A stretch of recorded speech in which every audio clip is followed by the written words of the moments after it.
शंकर जी पर दूध 12 महीना नहीं चढ़ाया जाता, सिर्फ सावन में। और दूध सावन में ही क्यों चढ़ाया जाता है, इसका भी बहुत बड़ा विज्ञान है। हर हर महादेव दोस्तों, स्वागत है आपका एक और नए वीडियो पर। आज के वीडियो में हम सबको जानने को मिलेगा सावन के महीने में क्या नहीं खाना चाहिए, सावन के महीने में कौन से कलर के कपड़े नहीं पहनना चाहिए, कौन से कलर के कपड़े पहनना चाहिए, कौन से कलर का कपड़ा पहनना शुभ होता है, और शिवलिंग पर दूध क्यों चढ़ाया जाता है, और भी बहुत सारी जानकारी मिलेगा आपको सावन महीने के बारे में। वीडियो में प्रेमानंद जी, अनिरुद्ध आचार्य जी, देवकी नंदन जी, बागेश्वर धाम सरकार, प्रदीप मिश्रा जी है। अब कमेंट करके जरूर बताना कौन से महाराज जी का विचार आप सभी प्रभु प्रेमियों को, शिव भक्तों को मेरा बहुत बहुत राधे राधे, नमस्कार। कई लोग क्या कहते हैं कि भगवान भोलेनाथ को शिव श्रावण मास में मनाना चाहते हैं, पाना चाहते हैं बहुत कुछ, लेकिन कर देते हैं ऐसी गलतियां जिन गलतियों के कारण हम लोग पूरे व्रत का, पूरे श्रावण मास का वो लाभ नहीं ले पाते जो हमको लेना चाहिए। इस श्रावण मास में गलती से भी ये गलती मत कीजिएगा, अदरवाइज जो व्रत आप कर रहे हैं, जो फल आप पाना चाहते हैं, वो आपको नहीं प्राप्त होगा। मतलब कहते हैं ना कि इतनी मेहनत के बाद भी हाथ कुछ भी नहीं लगा। तो अगर आप चाहते हैं कि आप मेहनत करें और आपको कुछ लगे, तो उसके लिए मेरे इस शब्दों को, इस वीडियो को श्रावण मास के पहले सोमवार को मैं आपको बता रहा हूं। पहले ही सोमवार से इस बात को नोट कर लीजिए, और जब तक श्रावण मास रहे गलती से भी ये गलती मत कीजिए। कौन सी गलती नहीं कीजिएगा, गलती बताता हूं। पहली गलती, माताएं बहन गलती से भी श्रावण के सोमवार के दिन अपने बाल न धोएं। आप सोच रहे होंगे हम तो धो चुके, चलो ये गलती हो चुकी, एक माला कर लीजिए नमः शिवाय के नाम की, और बाबा भोलेनाथ कर देंगे क्षमा। लेकिन आने वाले जितने भी सोमवार हैं, हर माता बहन को सुना दीजिए वीडियो, हर माता बहन को सुना दीजिए, क्योंकि माताएं बहन अधिक व्रत करती हैं सोमवार के, और वो छोटी छोटी अनजाने में गलती कर बैठती हैं, जिसके कारण जो फल मिलना चाहिए वो मिलता नहीं, और फिर अश्रद्धा हो जाती है भगवान में। गलती हम करते हैं, अश्रद्धा भगवान में हो जाती है। इसलिए गलती से भी सोमवार के दिन श्रावण मास में केश नहीं धोने चाहिए, बाल नहीं धोने चाहिए, पहली बात। दूसरी बात, गलती से भी, गलती करके भी 2 कलर के कपड़े नहीं पहनने चाहिए पूरे श्रावण मास में, और वो हैं ब्लैक एंड ब्लू, नीले और काले। इन 2 कलर के कपड़ों से हमेशा बच के रहना चाहिए पूरे श्रावण भर में। अगर आप चाहते हैं कि आपको लाभ मिले, तो इन 2 कलर के कपड़ों को नहीं पहनना चाहिए। भाइयों को भी नहीं पहनना चाहिए। भाइयों को चाहिए कि अगर आप सोमवार के व्रत करते, तो देखिए आज मेरा सोमवार का व्रत है, और मैंने भी सफेद वस्त्र, क्योंकि भूत भावन भोलेनाथ को सफेद वस्त्र पसंद है, भोलेनाथ को सफेद मिष्ठान पसंद है, भोग में भी सफेद और पुष्प में भी सफेद। उनको श्वेतांबरी कहा गया है, श्वेतांबरी, श्वेतांबर और श्वेत भस्म धारण करने वाले बाबा भोलेनाथ हैं, और हमारे श्री कृष्ण पीतांबर धारण करने वाले हैं। तो श्वेतांबर भगवान भोलेनाथ के लिए, इसलिए आज मेरा सोमवार का व्रत है, मैंने भी श्वेत वस्त्र धारण किए हुए हैं। तो सभी पुरुषों को श्वेत वस्त्र पहनने चाहिए, ब्लैक और ब्लू, इससे आपको भी बच के रहना चाहिए। एक और बात, माता बहनों को 2 कलर पहनने चाहिए व्रत के दिन, या तो हरी साड़ी, हरी चूड़ी, या फिर लाल साड़ी और लाल चूड़ी। इनका प्रयोग ज्यादा करें व्रत वाले दिन, जिससे लाभदायक हो, क्योंकि लाल जो है सुहाग का प्रतीक है, और जो माँ पार्वती उसे प्रकृति कहा गया, और प्रकृति का हरा भरा, आप देखिए श्रावण में प्रकृति हरी भरी हो जाती है, पूरी पृथ्वी हरी भरी हो जाती है। तो हरी साड़ी अवश्य पहने माताएं बहन सोमवार के दिन, हरी चूड़ी अवश्य पहने श्रावण के सोमवार के दिन, और हरी मेहंदी अगर हो सके माँ पार्वती को अवश्य दान करें। इन चीजों से आपको बच के रहना चाहिए। और एक और बात बता देता हूं, नाशपाती गलती से भी ना खाएं, ये फल ना खाएं, नाशपाती, जिसका नाम है ये नाशपाती। और संभव हो सके तो न तो शिव जी को चढ़ाएं नाशपाती, और न खुद ग्रहण करें नाशपाती। श्रावण में अलग अलग दिनों में आप उसका सेवन कर सकते हैं, लेकिन इस दिन आप इसका सेवन बिल्कुल भी न करें। अगर चाहते श्रावण मास का पूरा फल आपको मिले, व्रत का पूरा फल मिले सोमवार का, तो इन चीजों को आज से, अभी से फॉलो कीजिए। और तो सब देव हैं, हमारे भोले बाबा महादेव।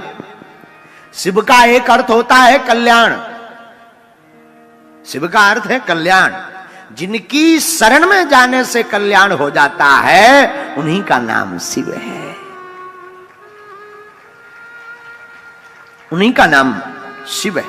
हर नामों के अलग अलग अर्थ हैं। वैसे तो अनेक नाम है हमारे बाबा के, पर हम कुछ नाम आपको बताते हैं, 12 नाम, क्योंकि 12 ज्योतिर्लिंग है। और 12 दिन के नामों की चर्चा हम करेंगे। भगवान का एक नाम है शिव। शिव का अर्थ है कल्याण। जहां जाने से सब कुछ मंगल होने लगे। एक सिर्फ यही देवता है जिनका सब कुछ मंगल है। भेष भी मंगल, नाम भी मंगल, और काशी में मरने वाला भी मंगल। अद्भुत एक यही देवता है जिनका सब कुछ मंगल। लोगों से पूछो कहां इच्छा, बोले काशी में मरे, तो क्या कहना। बताओ, मृत्यु भी कोई मांगता है, पर मृत्यु मांगता भी है तो काशी में मांगता है, शिव की शरण में, क्योंकि इनका सब कुछ मंगल है। तो शिव का अर्थ कल्याण। दूसरा नाम, एक नाम और हमने लिया, दूसरा नाम है भोले।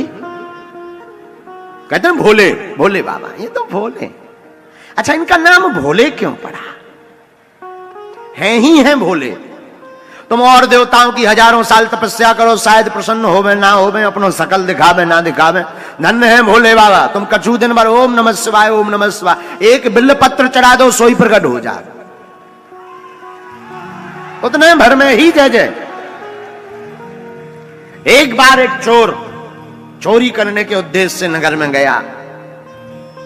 चोरी करने को पूरे नगर में नहीं मिला। नाराज होकर के, रुष्ट होकर के, खिन्नता मन में मनाए हुए गांव के बाहर आया। गांव के बाहर एक भोले बाबा का मंदिर था। उसने देखा चोरी तो कुछ मिला नहीं, बरसात का मौसम है, चलो यहीं कुछ देर ठहरा जाए फिर घर जाया जाए। आज तो रात बेकार गई। और रात को जब पहुंचा मंदिर में तो सोचा खाली हाथ क्या जाएंगे, कुछ ना कुछ लेकर जाए। अब मंदिर में क्या, सबके मंदिरों में तो सोना चांदी मुकुट मिल जाती, इनका मंदिर है जिनके में कछु नहीं, बिल्लपत्री के अलावा कुछ नहीं हाथ। हाँ, बड़े मंदिरों की बात छोड़कर जहां सोना चांदी लगे, बाकी सब जगह फक्कड़। धन धन भोला नाथ तुम्हारी कौड़ी नहीं खजाने में, तीन लोक बसती में बसाए, पर आप बसे वीराने। अद्भुत है, आप वीरान में वास करते हैं। तो चोर को बेचारे को कुछ मिला नहीं, मंदिर में ही प्रवेश कर गया। पर मंदिर में देखा शंकर जी के ऊपर एक घंटा लटक रहा है। घंटा पीतल का है, बेचेंगे 2-4-10 रुपया कमाई में आई जाएंगे। बाहर में गया, कम से कम रात तो बेकार नहीं जाएगी। लेकिन मंदिर में जो घंटा था वो ऊपर में था, ऊंचाई पर। अब चढ़ा कैसे जाए, नसेनी तो है नहीं, क्या किया जाए। मंदिर का काम, अंधेरे का काम। सोई शंकर जी की पिंडी को ही नसेनी बना लिया और शंकर जी के ऊपर अपना चरण रखा और घंटा को खोलने लगा। नीचे से आवाज आई, मांगो क्या चाहते हो। चौंक गया कि ये कौन कह रहा है। तो चोर का भी दिमाग खराब हो गया कि अब क्या चाहते, घंटा खोल रहे और क्या चाहिए। नीचे से आवाज, नहीं नहीं नहीं, कुछ मांगो, इतने भर में क्या होगा, कुछ मांगो। तो पूछा कौन, बोले जिसके ऊपर तुम चरण रखे हम वही है। दिमाग खराब होगा, बोले अंधेरे में हमें दिखाई नहीं पड़ रहा, सीढ़ी है। सीढ़ी हो क्या तुम, सीढ़ी बोल रही। अरे बोले सीढ़ी नहीं, हम शिव जी हैं।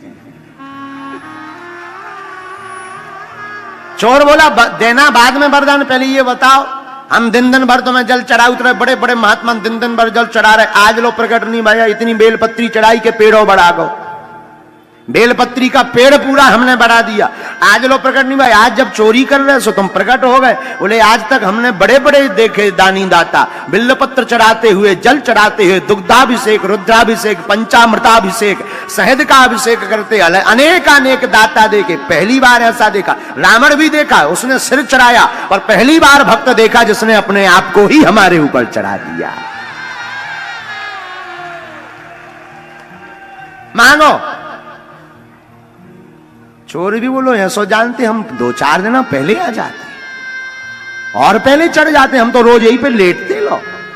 शिव जी बोले नहीं नहीं, अब वो छोड़ो, मांगो। सरकार इतना देव के चोरी ना कर भी पड़े, तो ऐसे बोले। और शंकर जी पर दूध 12 महीना नहीं चढ़ाया जाता, सिर्फ सावन में और दूध सावन में ही क्यों चढ़ाया जाता है, इसका भी बहुत बड़ा विज्ञान है। अब मूर्खों को समझाए कौन, आप समझते नहीं हैं। बताओ शंकर जी पर सावन का ही दूध क्यों चढ़ाया जाता है? हमारे देश में शंकर जी को दूध चढ़ाने की परंपरा कब है, जरा बता दो। विशेष रूप से कब दूध चढ़ता है? सावन का महीना है ना। अब बताओ क्यों? भैया सावन का मतलब होता है कि आषाढ़ में पहला पानी गिरता है, बारिश आती ना, मानसून आता है आषाढ़ में। आषाढ़ में मानसून आया, पहला पानी गिरा, तो जो पहला पानी गिरता है ना, वह पानी जहरीला होता है। सारी चीजें आकाश में होती हैं, आप मानते हैं ना पहला पानी हानिकारक होता है। तो जो पहला पानी गिरता है, उस पहले पानी से घास पैदा होती है। जोर से क्या पैदा होती है? घास। उस घास को गैया खाती है, तो गैया खाती है तो उस घास का दूध बनाती है। तो हमारे पुराने ऋषि मुनि, तुम्हारे बाप दादे इतने बड़े वैज्ञानिक थे कि वो जान गए कि यह पहले पानी का, पहली घास का पहला दूध लोगों के लिए हानिकारक होगा। इसके दूध में वह गंदे बैक्टीरिया आ सकते हैं। इसलिए पहला दूध जो गाय का था, वह कहा कि इसे वर्जित करो। पहला दूध क्या करना है? वर्जित करना है, इसे पीना नहीं है, पिलाना नहीं है बच्चों को, स्वास्थ्य में बुरा प्रभाव पड़ेगा। तो वह पहला दूध, लोग उस दूध को अब फेंक तो सकते नहीं, गोरस है। तो फिर क्या किया? बोले शंकर जी बनाओ घर में माटी के और खूब दूध से नहवाओ, तो पुण्य भी मिल जाएगा और दूध भी वेस्ट नहीं होगा। अब लोगों को लगा फेंक रहे हैं, फेंक नहीं रहे हैं। अब तुम भारतीय सनातन के साइंस को तुम क्या जानो? कहां तुम में इतनी अक्कल है? शराब पीने वालों, मुर्गी अंडा मांस खाने वालों, अश्लीलता फैलाने वालों, हम तुमसे संस्कार की क्या उम्मीद करेंगे? तुम क्या जानो विज्ञान को कि ये आध्यात्मिक विज्ञान क्या है? इन्हें कौन समझाए? सब चीजें कह देना बड़ा आसान है, कह दो आप। सावन का इसलिए दूध चढ़ाने की फिर वो क्या बन गई? परंपरा बन गई। वो क्या बन गई? परंपरा। और सुनो, दूध चढ़ा, गाय रोज दूध देती है साहब, गाय रोज दूध देती है, इसलिए दूध शंकर जी पे चढ़ाने से नुकसान किसी का नहीं होता। बल्कि मंदिरों में कुछ लोग दूध बेचते हैं तो उनसे उनका रोजगार उन्हें मिलता है और 2 रोटी उनको ही मिल जाती है। रोजगार मिला उनको। भाई आप मंदिर जाएंगे तो 5 रुपए का दूध, और कोई गाढ़ा दूध थोड़ी चढ़ाता, पी के देख लेना तुम। 1 लीटर दूध में 5 लीटर पानी मिला दिया जाता है। वो दूध भगवान को चढ़ाया, तुम जाके देख लेना किसी मंदिर में, तुम भी कभी चढ़ाए होगे, कितना गाढ़ा दूध होता है वो। उससे लोगों को रोजगार मिल रहा है। समझो जिस पर महादेव जी कृपालु होते हैं उसका प्रमोशन हो जाता है हरि भक्ति में।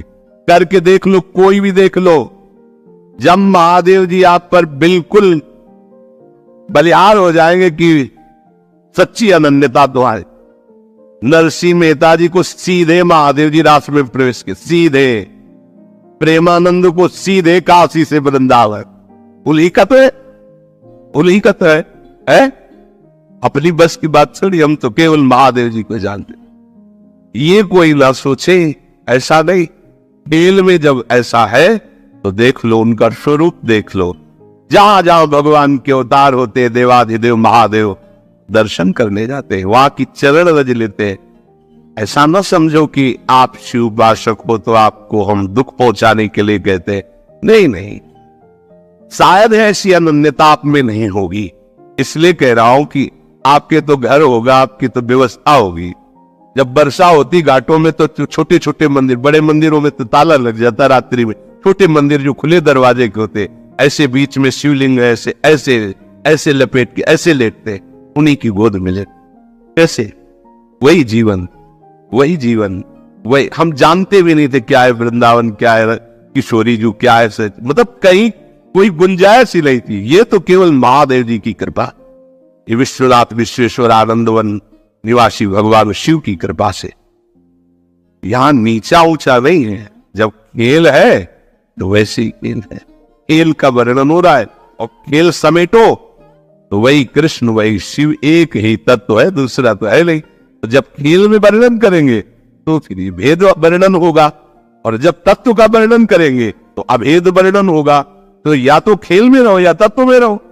तत्व में हो तो तुम्हें कोई परेशानी नहीं, और जब खेल में हो तो फिर समझो उनकी जटाओं में गंगा जी विराजमान प्रमाण है कि वो महादेव जी भगवान श्री कृष्ण को अपना आराध्य देव मानते हैं। तो श्री कृष्ण से पूछो जाके कि आपका आराध्य देव कौन है, तो वही कहेंगे विश्वेश्वर भगवान शिव। पूछ लो जाके, शास्त्रों में पढ़ के देख लो, आराधना करते पाए जाएंगे। रामेश्वर की स्थापना करके भगवान श्री हरि पूज रहे हैं, और हनुमान जी के रूप में उनके चरण पकड़े हुए आप बैठे। कैसे इनको कौन? लीला में सेवक स्वामी, तत्व में अभेद। किसी की पहुंच नारदादेशुकैरगम्यम वृंदावने वंजुल मंजु कुंजे तत्कृष्ण चेतु अरण्य की विज्ञम मतलास्ति किंचित परमम रास्यम प्यारोढ़ुम क्षमते अच्छी सुखादे नाम तुयत ज्ञानगम। वहां लगा हमारे इष्ट की तो थोड़ी लघुता वर्णन कर रहे हैं। नहीं नहीं, ऐसा नहीं। उन्हीं की प्रसन्नता से रास्ते जाना है, उन्हीं की प्रसन्नता से। ऐसा न समझो। आज भी अगर थोड़ा भी कहीं चिंतन असंतुष्ट होता है तो गौरांग गंगाधर सामने नजर आते हैं, तब लगता है कितना प्यार करते हैं वो। हरि उपासक को शिव कहने की जरूरत नहीं होती, शिव आसपास ही रहते। मार्कंडेय जी निरंतर हरि ध्यान में रत, तो देखा भगवान शिव ने किए तो अनन्य हरि प्रेमी है, पढ़ के देख लो। तो मां भगवती सहित पधारे, सामने खड़े हुए और डुला रहे हैं उनको। मार्कंडेय जी के मार्कंडेय दर्शन कर लो, मैं आया हूं। आंख नहीं खोलने, अंदर का ध्यान अपहरण किया और अंदर प्रकट हुई कर्पूर गौरव। बहुत सुंदर शिव है, वो अम्बा तो त्रिपुर सुंदरी है ही है। एकदम विचलित हुए कि मेरे आराध्य देव की जगह ये कैसे आ गए। आंख खोला तो सामने बैठे, प्रणाम किया और कहा प्रभु मैंने तो चाहा ही नहीं कि आप मुझे दर्शन दे। फिर आप बोले जो हरि का आनंद है उसे चाह करने की जरूरत नहीं है, उसे दर्शन की चाह करने की जरूरत नहीं है, मैं उसे निहाल कर देता। एक नहीं कितने उदाहरण। प्रचेतागण श्रीमद् भागवत, जब वो हरि प्राप्ति के लिए जा रहे हैं तो एक दिव्य सरोवर, उसमें दिव्य ध्वनि जागृत हो रही। आकर्षित हुआ तो देखा भगवान शिव प्रकाशित हो गए और कहा सुनो तुम हरि को प्रसन्न करने के लिए जा रहे हो, इसलिए मैं अपनी तरफ से तुम्हें दर्शन दे रहा हूं और मैं ये स्तोत्र गान कर रहा हूं, इसे याद कर लो और इसी के बल से तुम्हें हरि का साक्षात्कार हो जाए। कैसे समझाए तुम्हें? तत्व में दोनों एक है, पर लीला में अपने आप समझ लो, लीला में अपने आप समझ। ये करुणा समुद्र शिव की कृपा ना हो तो विशुद्ध हरिभक्ति आ ही नहीं सकती। हाथ जोड़कर अयोध्या वासियों को बैठाल करके भगवान श्री राम कह रहे हैं, कह रहे ऐसा मत समझना कि मैं चक्रवर्ती सम्राट पद से बोल रहा हूं, ऐसा मत समझना कि मैं किसी ईश्वरीय भगवत्ता से बोल रहा हूं। सबके हाथ जोड़ के कह रहा हूं। भगवान कह रहे हैं हे अवधवासियों, मैं हाथ जोड़कर सबसे प्रार्थना करता हूं, अपने हृदय की एक गुप्त बात कहता हूं। जब तक भगवान शंकर की कृपा नहीं होती तब तक विशुद्ध भक्ति मेरी किसी के हृदय में जागृत नहीं हो सकती। भगवान शिव की कृपा से ही ये प्रेम मार्ग प्राप्त होता है। और आपको बताए गूढ़ बात, राधा वल्लभ जी भगवान शिव के हृदय की ही है, प्रादुर्भाव ही शिव हृदय से हुआ है। जो रस की स्थिति की गरिमा है। अब जैसे श्री कृष्ण उपासक कहते हैं कि देखो राधा रानी तो उनकी पत्नी ही है, और ये कैसी बात करते हैं कि उनके चरण चरण, तो तुम उतना नहीं जान पाए हो, और आगे बढ़ो, आओ हमारे पास, ये देखो इनमें पति कौन है पत्नी कौन है। कभी गोरे दो ला होते हैं और श्याम दो लहल होती, कभी देखा है? नहीं देखा तो आओ हम तो निकुंज में दिखाए, जैसे कहे वैसे रो, जो कहे वो जपो, जो कहे वो पर आगे की बातें सर। अब इतना ही थोड़ी सब कुछ है जितना तुम जान गए, तुम जितना जाने हो अपने बुद्धि के विषय को जाने हो।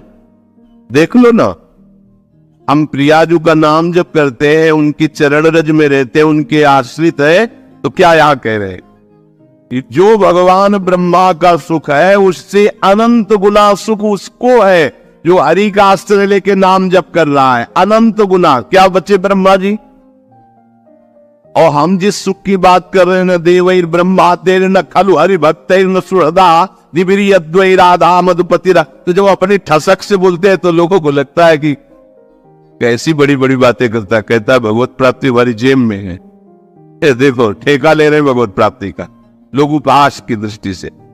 अरे हमारी श्री जी क्या है ब्रह्मा भी नहीं जानते, तुम क्या जानोगे ब्रह्मा की रची खोपड़ी है तुम्हारी।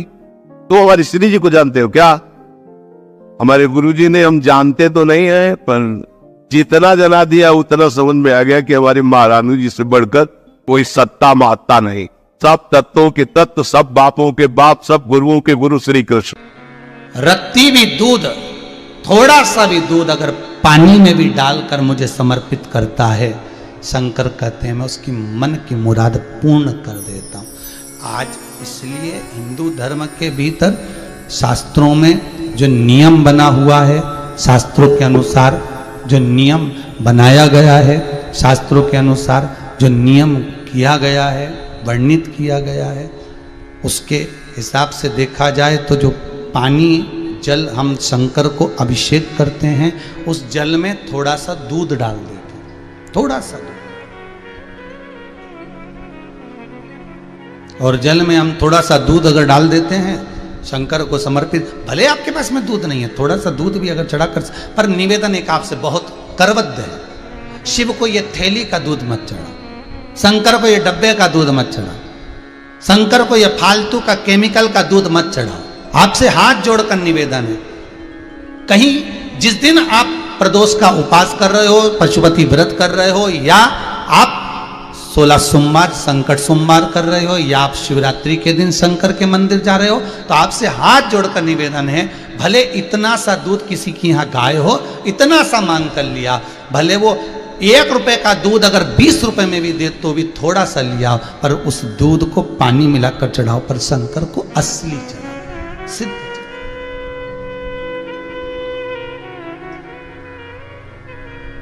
समर्पण।